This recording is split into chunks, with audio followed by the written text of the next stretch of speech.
Oui, Doctor Strange est selon moi le vrai méchant de la saga du multivers. Pourquoi? Car personne n'a causé plus de destruction que Doctor Strange sur les 4 phases précédentes.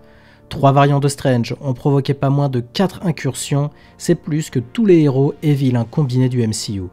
Les Illuminati avaient raison quand ils disaient que le plus grand danger pour les multivers était Doctor Strange lui-même. Mais en réalité, ce n'est pas qu'un méchant de la saga du multivers, si on y réfléchit bien, il a toujours posé problème depuis son premier film. Salut à tous et bienvenue sur House of Marvel pour une nouvelle vidéo. Aujourd'hui on va se demander pourquoi Doctor Strange est le vrai méchant de la saga du multivers, mais avant de commencer, merci de liker la vidéo si elle vous plaît et de rejoindre notre communauté. Préparez le café, installez-vous bien confortablement, je suis Julien et vous êtes sur House of Marvel. Petit récapitulatif, Doctor Strange est un célèbre chirurgien qui perd le contrôle partiel de ses mains après avoir subi un très grave accident de voiture. Désespéré de guérir ses mains et de retourner à son ancienne vie, il se rend à Kamar-Taj afin d'y obtenir de l'aide après que la médecine traditionnelle ait échoué à le guérir. Au début, l'ancien ne veut pas lui apprendre à cause de son arrogance, mais finalement Wong l'aide. Le méchant du film, Kaecilius, et ses fanatiques ont tous été formés par l'ancien, mais maintenant ils essaient d'obtenir la vie éternelle auprès d'une entité appelée Dormammu qui vit dans la dimension sombre. Dormammu finit par être frustré après que Doctor Strange l'enferme dans une boucle temporelle infinie et accepte de quitter la Terre si Doctor Strange le libère. Il ne fait aucun doute que Doctor Strange est brillant, pas seulement en tant que chirurgien, mais en tant que personne. Il a remporté plusieurs honneurs et récompenses dans le domaine de la chirurgie et maîtrisé les arts mystiques incroyablement rapidement, mais son arrogance le fait agir de manière stupide et on voit que dès le début de son entraînement, quand il utilise la pierre du temps, on lui dit explicitement qu'il n'est pas assez avancé dans sa formation pour lire ce texte. Mais manipuler le temps motive Strange et son égoïsme. Au lieu de prendre son temps, d'apprendre et de montrer sa maîtrise, comme je l'ai dit plus tôt, Doctor Strange est un homme brillant, mais c'est objectivement un de ses gestes stupides, comme son défi du sort avec Peter Parker dans No Way Home. Impossible de ne pas penser que ce n'était pas dangereux, il a dû penser que ce n'était juste pas dangereux pour lui-même. À ce moment, lorsqu'il prononce le nom Dormammu, on peut voir les fissures temporelles apparaître et littéralement voir d'autres Doctor Strange, d'autres réalités apparaître. La dimension sombre ressemble beaucoup à la dimension miroir, mais ce n'est pas la même chose. Donc on peut affirmer que déjà en 2016, Doctor Strange commençait déjà à briser le multivers, causant des branches ramifiées dans la timeline.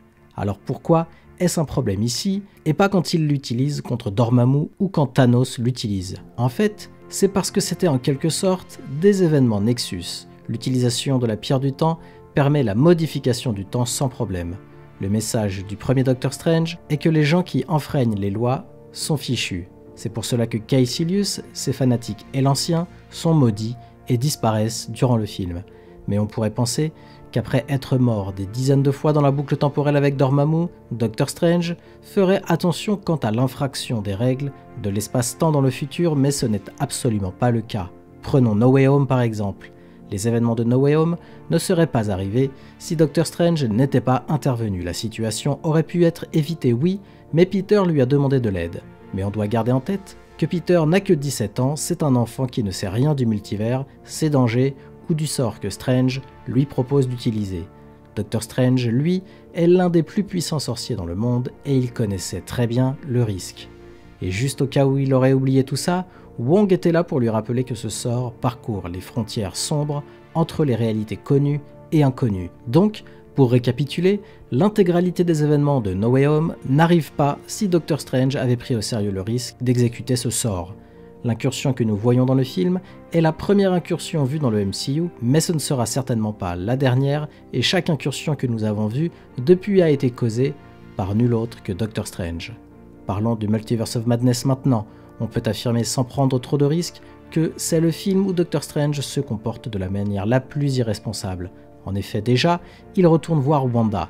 Les événements de Doctor Strange se passent plusieurs mois après les événements de WandaVision, et Doctor Strange aurait dû aller voir Wanda pour l'aider et être son amie plutôt que de la laisser seule alors qu'elle devient petit à petit la menace vue plus tard dans le film, Scarlet Witch. Ensuite, il consulte Wanda simplement pour lui demander des théories sur le multivers. En tant qu'ami, Doctor Strange passe à côté d'une opportunité de faire de Wanda une alliée, mais alors qu'elle pensait qu'il venait parler de Westview, non, il ne va ni demander comment elle va et comment elle gère l'absence de ses enfants, il lui demande juste un service. Plus tard, les événements négatifs s'enchaînent et ils sont tous de la faute de Doctor Strange. L'incursion vue dans le monde de Sinister Strange, son multiple voyage temporel à côté d'America Chavez, sa rencontre avec les Illuminati et surtout son utilisation du Dreamwalking dans son propre cadavre d'une autre dimension rapporté par America Chavez. On voit même que les Doctor Strange des autres dimensions sont au final attirés vers les pires solutions.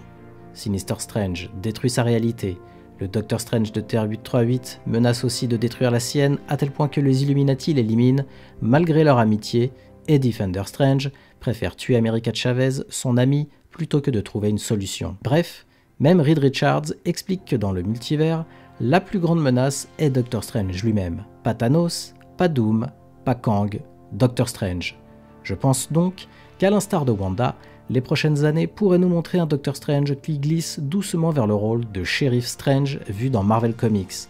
Un Doctor Strange moitié gentil, moitié méchant qui sera sûrement au courant d'un plus grand plan, mais qui fera aussi énormément de mal dans son sillage. Après tout, on voit bien depuis le premier film solo de Strange, et au fil de ses apparitions, une tendance irresponsable et arrogante qui, à l'inverse de Loki, semble s'intensifier et non s'arranger.